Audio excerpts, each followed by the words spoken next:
আসসালামু আলাইকুম and good evening. আমরা কিন্তু ইচ্ছা করলে কাশ্মীর, দার্জিলিং, গ্যাংটক, সিকিমে যেতে পারি না। তো আমাদের মতো সাধারণ মানুষদের কথা চিন্তা ভাবনা করেই মনে হয় সব জায়গায় এখন স্নো হল করা হয়েছে। তো এটা হলো একটা ইন্দোরের মলের মধ্যে করা স্নো হল। যদিও আমি এটাই যাইনি, অন্য একটা মলে গেছিলাম। তো বন্ধুরা, বাইরেটা যতটা সুন্দর দেখছো, ভেতরটাও কিন্তু অতটাই সুন্দর। বরফে বরফ, মনে হবে কাশ্মীরে চলে এসেছি। তোমরা যারা কম খরচে বরফের সাথে এনজয় করতে চাইছো, তোমরা একবার ঘুরে আসতে পারো। 500-600 টাকার টিকিট নেয়, যতক্ষণ ইচ্ছা ততক্ষণ থাকতে পারো।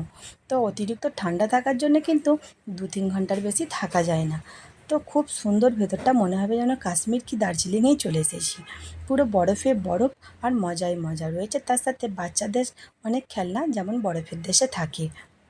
এগুলো ছিল আমার পুরনো ফোনে ভিডিও করা, তাই ভাবলাম তোমাদেরকে একটু দেখাই। আমরা কিন্তু অনেক এনজয় করেছিলাম। সালমান তো দেখো মজাই মজা নিচ্ছে, তার সাথে শাহিনা।